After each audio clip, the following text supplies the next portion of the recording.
Bom, se você acha que existe um preço certo a ser cobrado pelo seu trabalho, isso pode ser tanto de design como de edição de vídeo, eu vou te contar que não existe um preço certo, existe o preço adequado do trabalho que você está cobrando. Eu sou o Paulo, design e editor de vídeo, e nesse canal eu tô compartilhando toda a minha jornada, do que eu tô aprendendo, das coisas que eu tô desenvolvendo na minha vida profissional. Então se você quer acompanhar, eu peço que você se inscreva nesse canal e deixe seu like. Como eu tinha falado pra vocês, não existe um preço certo a ser cobrado. Ah, vídeo tal custa tanto, vídeo tal custa tanto. Uma pessoa pode simplesmente fazer um vídeo de 1 minuto no estilo Reels e cobrar R$1.000 e outra pessoa pode cobrar por o mesmo vídeo Reels o valor de R$50. Isso vai depender tanto da sua experiência profissional, da forma como você se posiciona, do quanto você tem de experiência no mercado, vários outros fatores que também vão interferir no valor que você deve cobrar no seu trabalho. Também tem o cliente que importa. Exemplo, se o cliente for um cliente com nome no mercado, o preço vai ser diferente de um cara que tem um mercadinho aqui. Tudo isso é levado em consideração quando se trata de fazer cobrança do seu trabalho. Uma expressão que eu vejo muitas pessoas falando é a expressão prostituir o mercado. O que significa prostituir o mercado, pra quem não sabe? É quando você cobra um valor abaixo do que é considerado certo no mercado. Só que assim, a minha opinião é diferente do que algumas pessoas colocam na internet. Eu acho que isso vai muito da necessidade da pessoa que tá trabalhando. Exemplo, vamos dizer que tu tem uma conta pra pagar e essa conta é R$50. E pô, tu já fechou todos os teus trabalhos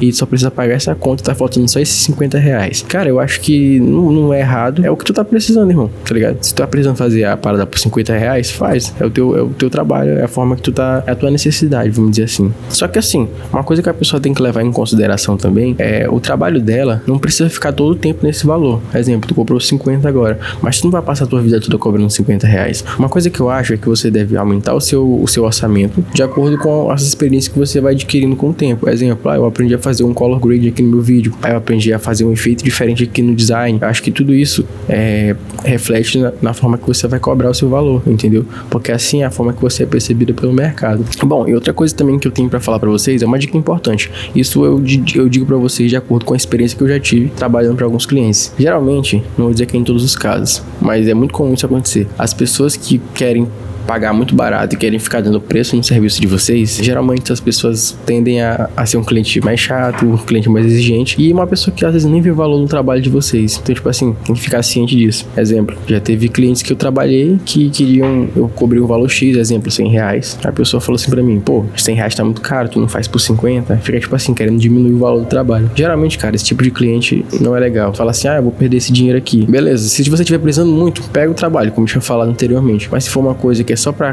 pegar um dinheiro a mais, eu acho que não vale a pena, porque na maioria das vezes isso vai ser só um estresse, uma coisa que você vai se desgastar muito e a pessoa não vai ver o valor do trabalho que você fez. Bom, galera, agora eu vou estar ensinando pra vocês como vocês podem estar cobrando da forma certa. A primeira coisa que vocês precisam saber é quanto custa a hora de trabalho de vocês. Vamos lá, vou ensinar pra vocês como fazer esse cálculo. É um cálculo bem simples. Você deve saber quanto você gasta por mês, o seu custo mensal. Como é que você faz o seu custo mensal? Você vai anotar numa planilha ou num caderninho o quanto você precisa de dinheiro para sobreviver no mês. Exemplo, conta de água, conta de luz, conta de internet, Adobe, tudo isso. Vamos dizer que o custo mensal deu o valor de R$4.085. Agora a gente vai ter que definir o tanto de dias que você vai querer trabalhar no mês. Se você quer trabalhar todos os dias, você coloca 30. Se você quer trabalhar de segunda a sexta, você coloca 22. Vamos dizer que eu quero trabalhar só de segunda a sexta. Então, de segunda a sexta são 22 dias. Então, eu vou pegar esse valor de R$4.085 e vou dividir por 22, que vai dar exatamente o valor de R$186. Então, R$186 é o valor do que eu gasto por dia,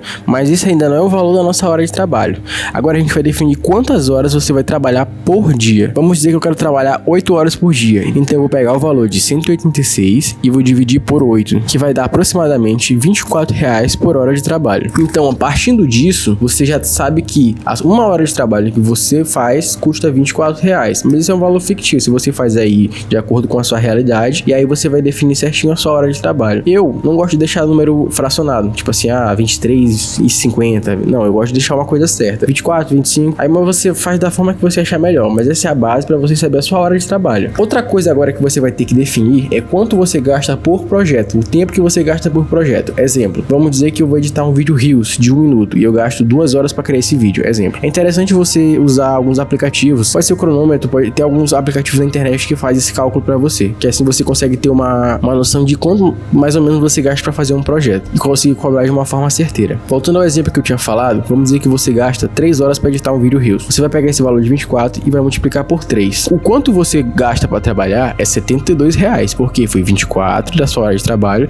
mais as 3 horas que você vai trabalhar. Então, para trabalhar você gasta isso. Então, quando você for para cobrar pro cliente, você não vai cobrar o valor de 72. Você ainda tem que colocar a sua margem de lucro. Eu aconselho vocês a colocarem o valor de 50% na margem de lucro. Então, você vai somar esse valor de 72 mais 50%, que vai dar aproximadamente R$108. Então, tipo assim, R$108 é o valor mínimo que você deve cobrar para um cliente por esse vídeo. Só que aí vai uma coisa que você tem que levar em consideração. Quando você estiver cobrando seu preço, você tem que também analisar o tipo de cliente. Porque, tipo assim, é como eu tinha citado no começo. Vamos dizer que você tem um cliente que é um cara muito grande. Exemplo, você tá fazendo para um atacadão, exemplo, ou para um supermercado Mateus, ou uma Americanas, ou uma Riachuelo, que é um cliente muito grande. Você não vai cobrar um valor baixo. Porque, às vezes, muitas dessas empresas, elas veem o valor que você tá cobrando e levam isso muito em consideração. Porque, às vezes, elas podem achar, esse valor tá muito baixo. Eu fiz um orçamento com outras 2 pessoas e eles cobraram um valor, tipo, muito acima do que você tá me cobrando. Mas a mesma coisa se repete quando você tá fazendo para um cliente menor. Exemplo, o mercadinho aqui da rua. Você não pode cobrar um valor muito alto pro mercadinho da rua da mesma forma que você cobrou para um supermercado, porque são clientes diferentes que têm valores de mercado diferentes, vamos dizer assim. Então tudo isso tem que ser levado em consideração. Mas voltando ao preço inicial que eu tinha falado, de 105, esse é o valor mínimo. É interessante você cobrar um pouco a mais. Se deu 108, você pode cobrar, sei lá, 130, 150. Aí você joga um valor um pouco mais alto. Caso o cliente peça para diminuir, aí você consegue negociar ali com ele e consegue fechar tendo um valor acima desse valor mínimo, entendeu? Vamos dizer, deu o valor mínimo, deu 108. Mas tu conversa com o cliente, fala assim, eu faço por, sei lá, 150. Aí ele dá aquela chorada, aí tu fala com ele assim, não, mas se tu fizer, sei lá, 3 vídeos comigo, a gente faz um valor menor. Aí às vezes tu pode acabar ganhando um pouco mais do que o valor mínimo, entendeu? Então tem que saber essas sacadas aí pra você ter uma precificação melhor, vamos dizer assim. Um outro conceito também que deve ser levado em consideração é o conceito do triângulo da precificação. O que seria o triângulo da precificação? É um negócio que tem o formato de um triângulo, certo? As 3 pontas de um triângulo.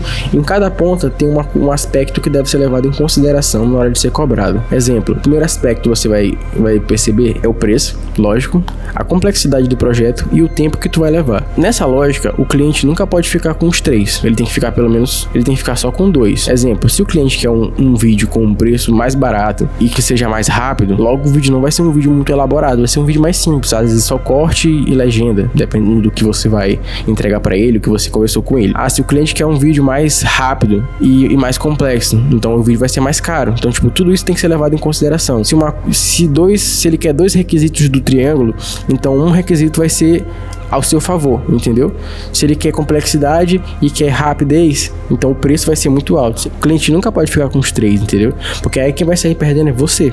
Então, tipo, você tem que saber qual a necessidade. Então é interessante, quando você estiver conversando com o cliente, entender o que ele realmente vai querer naquele projeto, entendeu? Porque aí sim você vai conseguir dar um preço mais certo.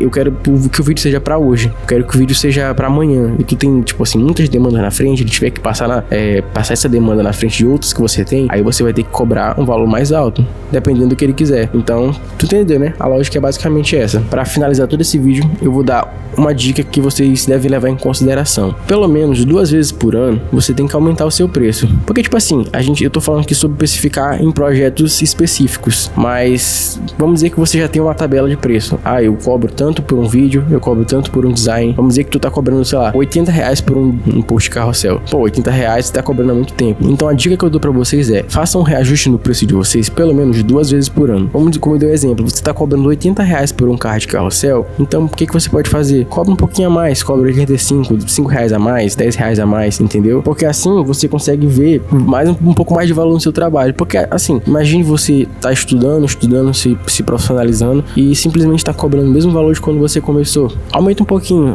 Quando eu comecei eu cobrava R$10 por um post. Pô, tenta cobrar 20, 30, entendeu? Vai aumentando de pouquinho em pouquinho. E como é que você vai saber qual é a hora certa de aumentar o valor? Quando você perceber que você aprendeu alguma coisa nova, que você pode estar entregando um pouco mais de valor no projeto, ou sei lá, eu trabalhei com um cliente que tem um nome a mais no mercado. Ou às vezes nem precisa ser um cliente tipo, de grande renome, mas tu entrou para um trabalho novo ali e desenvolveu uma habilidade nova. Isso deve ser levado em consideração na hora de cobrar o seu preço, entendeu? Porque aí é a sua experiência, é o tempo que você levou para aprender aquilo. Então essas são as dicas que eu tô dando para você aprender a precificar melhor. Em vez de você estar pagando para trabalhar, agora você vai cobrar o preço certo. Bom, então se essa dica ajudou vocês, eu peço que vocês deixem um like, porque eu tô voltando com esse projeto aqui do canal. Eu tô com uma meta de postar pelo menos 4 vídeos por mês, ensinando vocês e compartilhando um pouco da minha trajetória. Então, o like de vocês e a inscrição ajuda bastante. Se vocês puderem estar fazendo isso aí pra me ajudar, eu agradeço bastante, viu? Valeu, até o próximo vídeo.